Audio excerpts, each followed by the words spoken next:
সুপ্রিয় দর্শক, আসসালামু আলাইকুম। আমরা এখন অবস্থান করছি ঝিনাইদহের মহেশপুর উপজেলার মান্দারবাড়িয়া ইউনিয়নের বাবলা মাথাভাঙা গ্রামে। এটা আপনাদের দেখাতে চাই যে এটা ভারত সীমান্তবর্তী, ওই পাশে ভারত সীমান্তবর্তী একটা এই গ্রাম। এই গ্রামে আমরা এখন এসেছি। আমরা যে ঘটনায় এসেছি আপনারা দেখতে পাচ্ছেন যে একটা মসজিদ। এই মসজিদটা কিন্তু এই যে সিমেন্টের বস্তা দেখেন বেড়া করেছে, বাঁশের চটার সাথে বেঁধে দিয়েছে এবং নিচেই টিন দিয়েছে এবং দেখতে পাচ্ছেন যে বাঁশের চটার একটা দরজা বানিয়েছে। এই মসজিদ, এনার নাম আব্দুল মজিদ মণ্ডল। এই ভাই হার্টের সমস্যা হয়, হার্টের সমস্যা হলে তিনি ঢাকাতে চিকিৎসার জন্য যায়। গিয়ে তিনি কিছুদিন খেতে পারে না, কোনো খাওয়া দাওয়া, ডাক্তার বলে যে তিনি মারা যাবে। তারপরে তিনি সেই থেকে তার একটা মনের ভিতরে একটা জাগে, চেতনা জাগে যে কিভাবে মানুষ সেবা করা যায়। তা তিনি এই মসজিদটা নির্মাণ করেছে। দেখতে পাচ্ছেন যে বাঁশের বেড়া এবং এই যে উপরে টিন দিয়েছে এবং সিমেন্টের বস্তা দিয়ে এই ঝুলিয়ে রেখেছে। এই দেখেন, আমি মসজিদের ভিতরে ঢুকছি। এটা কিন্তু মাটি, নিচেই মাটি আপনারা দেখতে পাচ্ছেন যে এই দেখেন এই পাটি, এই যে পাটি বিছিয়ে দিয়েছে। আমি এখন মসজিদের ভিতরে দেখতে পাচ্ছেন, মসজিদের পুরো ভিউটা আপনারা দেখতে পাচ্ছেন যে আমি মসজিদের ভিতরে অবস্থান করছি। একটা মজার বিষয় হলো, এই দেখেন টুপি বিভিন্ন জায়গায় উনি টুপিও রেখে দিয়েছে।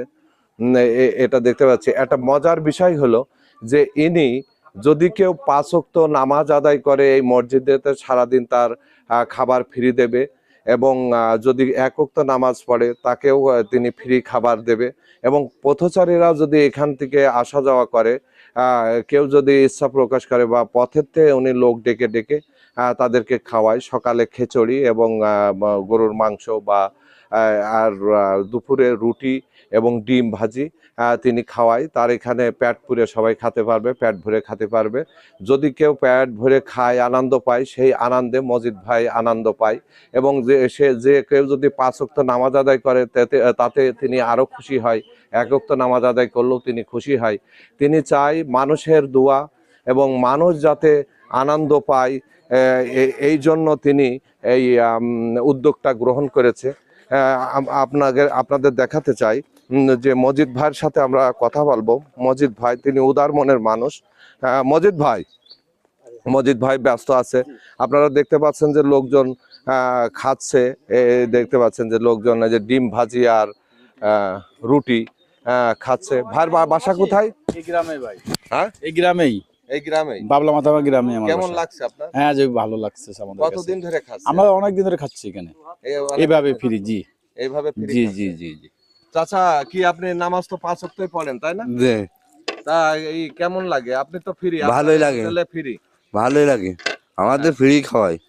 ফ্রি খাওয়ায় তাই না? হ্যাঁ, জি। হ্যাঁ। দর্শক, এটা একটা চমৎকার বিষয় যে যিনি 5 ওয়াক্ত নামাজ পড়ে তার এই মজিদ ভাইয়ের হোটেলে ফ্রি তিনি খেতে পারবে। ফ্রি, তার কোনো খাবারে মানে সে পেট পুরে এখানে 3 ওয়াক্ত খাবে, ঘুরবে ফিরবে, এখানে 5 ওয়াক্ত নামাজ আদায় করতে হবে, তার জন্য খাবার ফ্রি। এবং 1 ওয়াক্ত নামাজ পড়লে তার জন্য সেও 1 ওয়াক্ত খাবার খাবে, কোনো সমস্যা নেই। অন্য হোটেলে কিন্তু মানে চাকচিক্য এবং সেখানে আছে বাউন্ডারি দিয়ে ঘেরা সুন্দর পরিবেশ, কিন্তু এখানেও একটা সুন্দর পরিবেশ। দেখেন খোলা আকাশের নিচে এই হোটেলটা করেছে। দেখেন একটা ভিন্ন চিত্র, একটা বাঁশঝাড় আছে, বাঁশঝাড়ের নিচেই তিনি এই হোটেলটা করেছেন। এই হোটেলে তিনি এই দেখেন রুটি বানিয়ে রেখেছে এবং এই দেখেন ডিম ভেজে রেখেছে। এই দেখেন কাঁচা ডিম এখানে, এই দেখেন উনি চাল রেখেছে, এই যে এখানে পেঁয়াজ টিয়াজ দেখেন উনি করে রেখেছে। যখন যিনি আসবে এই যে সব কিছু এখানে আসবার পত্র উনি এই ডিম, তেল, ডাউল সব কিছু দেখেন তো এই রেডি করে রেখেছে। এই দেখেন হাঁড়ি, এখানে এই হাঁড়িতে খিচুড়ি রান্না করা হয়। এই হাঁড়িটা দেখতে পাচ্ছেন খিচুড়ি রান্না করা। আর ডিম দেখেন সেদ্ধ হচ্ছে, চুলোই সেদ্ধ হচ্ছে। সেই কাঙ্ক্ষিত মজিদ ভাইয়ের সাথে কথা বলবো। মজিদ ভাই, আপনি এই যে হোটেলটা করেছেন, মসজিদ করেছেন, কি উদ্দেশ্যে করেছেন আপনি দর্শককে একটু জানান। এখানে উদ্দেশ্য হচ্ছে, আমার উদ্দেশ্য সবচেয়ে বড় উদ্দেশ্য, আমি অসুস্থ হওয়ার পরে ঢাকাতে যখন বাসায় আসলাম, আসার পরে যে মনে করলাম যে এখানে একটা উদ্যোগ করে এখানে একটা উক্ত মসজিদ আমাদের নিজেদের জায়গায় আপনারা দেখতে পাচ্ছেন। এই মসজিদটা খুবই ভাঙাচুরো। এখানে এখানে একটা মসজিদ আছে, জামে মসজিদ আছে, হাবাসপুর যেতে হলে 2 কিলোমিটার, আবার আমাদের মাথাভাঙা এখান থেকে যেতে গেলে 1 কিলোমিটার। এর ভিতরে এখানে ফাঁকা জায়গায় কিছু জনগণ আছে, এখানে সাধারণত মানুষ নামাজ পড়ার খুব অসুবিধা হয়। তাতে করে আমি মনে করলাম মসজিদটা একটু চালু করবো, সেই উদ্যোগে আসলাম যে আল্লাহ তো আমার বাঁচিয়ে রেখেছে। ডাক্তাররা যখন বলেছে 5 লাখ টাকা লাগবে কি 6 লাখ টাকা লাগবে আমার জন্য, তা আমি বললাম না কোনো টাকা পয়সা লাগবে না। সেই উদ্যোগে যখন আল্লাহ আমার ফেরত নিয়েছে, বেঁচে আছি, সেই টাকাটা জনগণের মাধ্যমে আমি নিজের অর্থায়ন মানে নিজের টাকা পয়সা দিয়ে মানুষের খাওয়াই। যেমন মনে করেন এখানে মসজিদটা করেছি ফাঁকা জায়গা, কতজন এতিম খায় এখানে? এখানে আপনার মনে করেন প্রতিদিন আপনার 50 জন, 30 জন, 40 জন এতিমরা যে এতিম খায়? খায়, এতিমদের খাওয়া এতিমদের খাওয়াই আর ফ্রি। 5 ওয়াক্ত নামাজ আর আপনার হচ্ছে ফজরে যারা নামাজ আদায় করবে আমি তাদের বিনামূল্যে খাবার দিই। যারা ওক্ত নামাজ পড়বে তাদের জন্য ফ্রি খাবার দিই। যারা 5 ওক্ত নামাজ পড়বে তাদের জন্য ফ্রি আছে। পথচারী লোকের জন্য টাকা না থাকলে ফ্রি খাবার দেওয়া হয়। আর যেতে কিছু টাকা নেওয়া হয় ওটা আপনার অল্প সীমিত মাত্রায়, আপনার 2 প্লেট খিচুড়ি বা 3 প্লেট খিচুড়ি, একটা ডিম ভাজি দিয়ে 30 টাকা, গোশ দিয়ে 40 টাকা নেওয়া হয়। কারো কাছে টাকা না থাকলেও নেওয়া হয় না। আবার আপনি 4 পিস রুটি, এই যে রুটিটা আপনারা দেখছেন 4 পিস রুটি, একটা ডিম ভাজি মাত্র 30 টাকা নেওয়া হয়।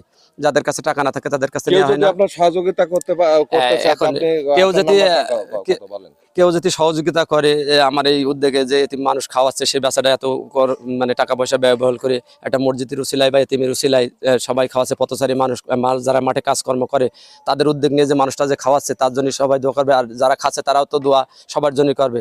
এই অনুদান যদি কেউ দিতে চায় আপনার সে দিতে পারে। নাম্বারটা কত? আমার নাম্বার 01917 22 73 09। এটা আমার বিকাশ ও নগদ দুইটাই আছে। পার্সোনাল। হ্যাঁ, জি। দুটো আছে। সুপ্রিয় দর্শক, আপনারা শুনলেন যে মজিদ ভাই খুব সুন্দর করে আপনাদের বুঝিয়ে বলেছে।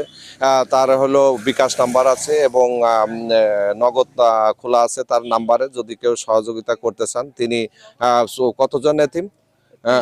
30 থেকে 40 জন এতিম শিশুকে তিনি খাওয়ায়। তারা সকালে ভোরে উঠে তারা ভোরে ওঠার পরে এই মসজিদে মসজিদ ভাই আজান দেয়, আজানের সাথে সাথে এতিমরা চলে আসে, তারা ওখানে নামাজ আদায় করে।